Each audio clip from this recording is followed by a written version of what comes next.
Welcome to Balayan. Welcome to Balayan. Ito yung dahilan bakit balayan yung iluluto natin ngayon. Exactly. So yung bagoong nila, yung bagoong Balayan is unique compared to other forms of bagoong sa Pilipinas. How so, chef? Makikita mo yan, para lang siyang patis. Oh, ano, Very pure. uniform. Liquidy yung kanyang itsura. Walang kahit anong makikita kang bits. But still made from... Fermented fish. Okay. So, since special yung pagdadala natin ng dish, brother, Yun taga-Balayan talaga, inaisip natin, gawin natin siyang bida. Gagawa tayo ng pork Balayan. Let's go. Yan. So, pork Balayan is ginisang baboy sa bagoong Balayan. Yan. So, gigisa lang natin to. And habang nagsasama-sama yung aromatics natin dyan, ilalagay na natin yung ating bagoong Balayan. So, we have here tomatoes, ginger, onions, garlic, at syempre, some chilies to may spice bagoong. things up. Yes, sir. Ayan. So nakikita natin, from raw bagoong aroma niya, what's wafting right now, what's coming out from our pan is, Manamis-namis. complex na kumbaga. Yan, may iba na siyang na-infuse na flavor. And at this point, this is the perfect time na ilagay yung ating chilies Yan. and yung ating pork. Siyempre. Pork, di ba? So, siyempre, kung merong pork binagoongan, introduce natin si pork Balayan. Yan. So, we're just going to let this soak up all those flavors. And then, siguro, let's give it around 20 to 30 minutes. After nun, pare, ganun kasimple.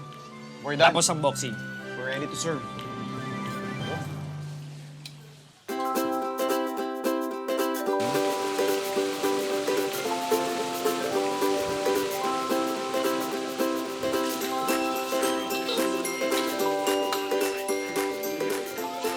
There you go. Medyo tuyo na, no? Yes, sir. Nagmantika na rin siya. Damn. Mantika, lagay mo sa kanin pagkatapos. Yes, sir. Magbabahog.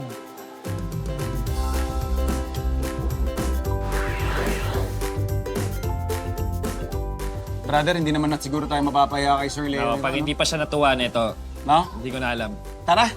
Sure na to. Oo, punta na tayo. Let's go! Let's go, let's go. Dito. Kilala natin siya sa mga pambihirang karakter na ginampanan niya. Tatalino. Ang problema ko po ay nahihirapan po akong umiwas sa tukso. Ano kaya po ang inyong maipapayo sa akin? Hindi ako sanay sa mga gayang hiwalayan. Hindi po kayo sanay. Wala akong mga experience sa mga pambababaeng gayaan. Oh! Gaway strict ang parents ko. Pero kapag hindi siya nagpapatawa sa camera, saan nga ba nagre-relax ang isang Leo Martinez? Samahan niyo kami ni siya na silipin ang natatanging ancestral house dito sa Balayan, Batangas. Nag-uusap po kami ni Sean na this is the first time na nakatungtong po ako sa actual ancestral house na malalim yung history, of course. Tapos, tinitirahan. Kasi kadalasan po ng mga... Nandito pa. Opo eh. Ito, 1862. Ginawa. Ang original owner nito, lolo ng lola ko. Wow! That's how many generations na. Mahirap bilangin May siya. nabilangin. Lolo ng lolo. Ayan, ito yung pinagawa yan ng lolo ko para sa lola ko in 1939 for their silver wedding anniversary. Wow. Siya throughout the halls, yung mga photos for your family, everyone, all the generations that lived here. Ito naman yung part ng room nila nung lolo at lola ko. Ito yung built in 1936 to 1939. Puno ng masasayang childhood memories ni Sir Leo ang bahay na ito kapag umuwi siya tuwing bakasyon. At hanggang sa kasalukuyan, hindi siya nagmimintes na bisitahin ang lugar na kanyang kinagisnan. Tumayo sa parado, Sir Leo, kanina. Sumama kayo, Sumama? Oo. Kanina?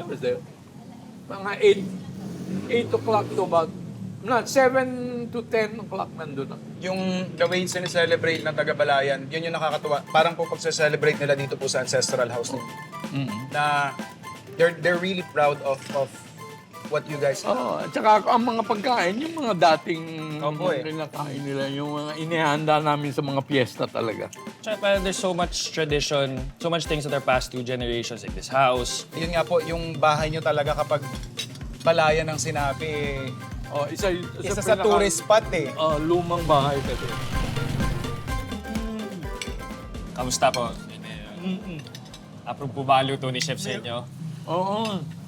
Suwabe lang yung pagtama ng bagoong. Apo, yung bagoong balayan po kasi talaga yung isa sa mga main products nila. So, ginagawan lang namin ng ibang atake. Oo. Yung pinagyayabang namin, pinagmamalaki talaga namin yung bagoong balayan dito. Ang bagoong balayan napakasarap, pero bukod sa napakasarap, very sanitary ang pagkakagawa. Yes. Untouched by human hands ang bagoong balayan. Opo. Kitang-kita ko, paa ang ginagamit. Doon natangalan yung unique na lasa pala. Walang kupas ka doon, Robert! Nadali mo ako ron ah. Pero kidding aside, talaga namang maipagmamalaki ang bagoong balayan mula sa proseso ng paggawa hanggang sa lasa nito. Kaya naman, taas noo ang mga balayenyo sa kanilang signature bagoong.